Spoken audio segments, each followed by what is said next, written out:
বন্দরনগরী চট্টগ্রামে ২০ বছর পর তারেক রহমানের জনসভা আজ।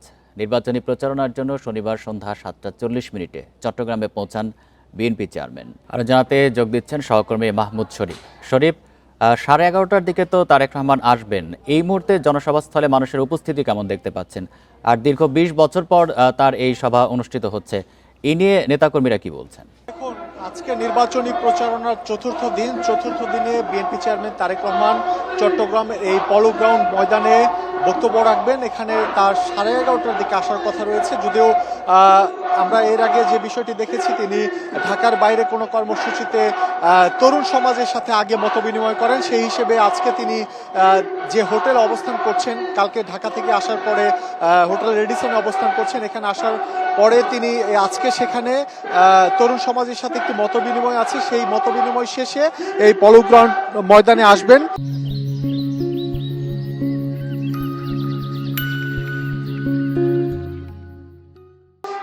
সেই হোটেলে তরুণদের সাথে যে মতবিনিময়, সেটি এখন পর্যন্ত শুরু হয়নি। সেটি ঘন্টা খানেকের মতবিনিময়, অর্থাৎ ধারণা করা হচ্ছে বেলা 12টা নাগাদ বিএনপি চেয়ারম্যান তারেক রহমান এই ঐতিহাসিক পলো গ্রাউন্ড মাঠে আসবেন এবং নেতাকর্মীদের উদ্দেশ্যে নির্বাচনী বক্তব্য রাখবেন।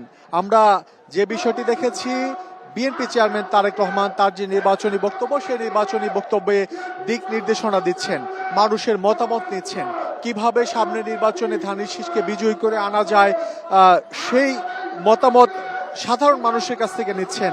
কিভাবে কাজ করলে দেশের উন্নয়ন হবে, মানুষের উন্নয়ন হবে, সেই মতামত মানুষের কাছ থেকে নিচ্ছেন। আমরা দেখেছি যে তারেক রহমান যে কয়েকটি প্রচারণা বা যে কয়েকটি কর্মসূচিতে গিয়েছেন, এই নির্বাচনী প্রচারণা শুরুর পর থেকে প্রতিটি কর্মসূচিতে একইভাবে মানুষের মতামত নিয়েছেন। এই মুহূর্তে চট্টগ্রাম পলো গ্রাউন্ড মাঠের চিত্র যদি বলতে চাই, খণ্ড খণ্ড মিছিল নিয়ে নেতাকর্মীরা এই সমাবেশ স্থলে আসতে শুরু করেছেন। চট্টগ্রামের যে 16টি আসন রয়েছে, সেই 16টি আসনের প্রার্থী এবং সমর্থকরা আজকের এই নির্বাচনী জনসভায় যুক্ত হবেন। এই জনসভায় আজকে তারেক রহমান এই পলো গ্রাউন্ড ময়দানে 20 বছর পর তিনি বক্তব্য রাখবেন।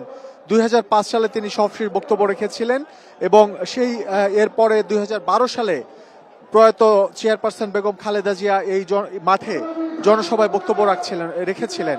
অর্থাৎ দীর্ঘদিন পর আজকের এই জনসভাকে ঘিরে নেতাকর্মীদের মধ্যে ব্যাপক উৎসাহ উদ্দীপনা লক্ষ্য করা গেছে। যেহেতু নির্বাচনের আগ মুহূর্তের এই কর্মসূচি যাতে নেতাকর্মীদের উপস্থিতিতে লোকারণ্য হয়, এর জন্য আগে থেকেই চট্টগ্রাম বিএনপি নেতাকর্মীরা কিন্তু সকল ধরনের প্রস্তুতি সম্পন্ন করেছে।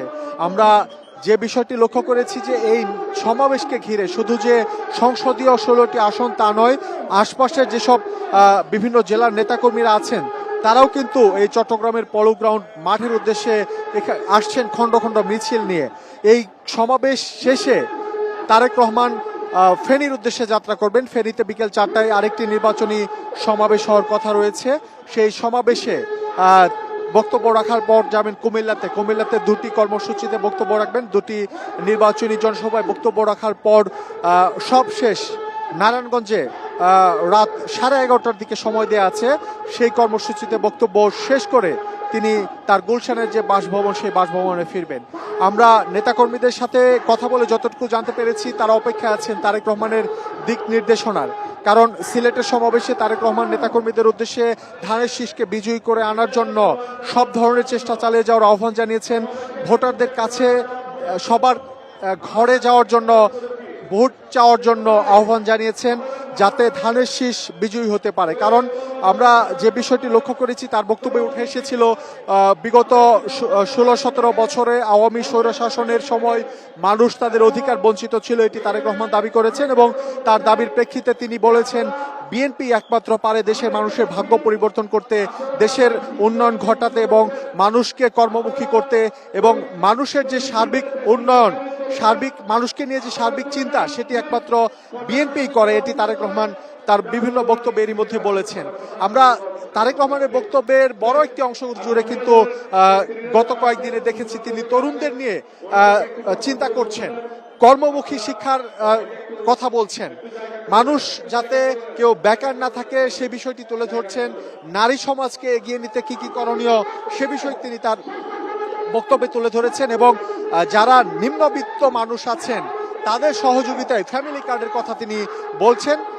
এবং বরাবরই আমরা দেখছি যে বিএনপির যে 31 দফা, অর্থাৎ সেই 31 দফার আলোকে বিএনপি নির্বাচনী ইশতেহার গঠন করবে এবং সেই ইশতেহারে দেশ এবং মানুষকে এগিয়ে নেওয়ার জন্য যত ধরনের যে পরিকল্পনা, অর্থাৎ তারেক রহমান দেশে আসার পরেই বলেছিলেন আই হ্যাভ এ প্ল্যান, অর্থাৎ সেই প্ল্যান কিভাবে বাস্তবায়ন করা যায়, সেই প্ল্যান বাস্তবায়ন করতে ধানের শীষকে বিজয়ী করতে হবে।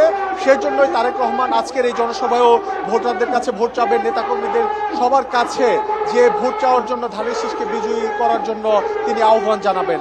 আমরা অপেক্ষায় আছি। ধারণা করা হচ্ছে বেলা 12টা নাগাদ এই পলো গ্রাউন্ডের ঐতিহাসিক যে জনসভা হবে, এই জনসভায় বিএনপি চেয়ারম্যান তারেক রহমান বক্তব্য রাখবেন। চট্টগ্রাম থেকে জানাচ্ছেন সহকর্মী মাহমুদ শরীফ।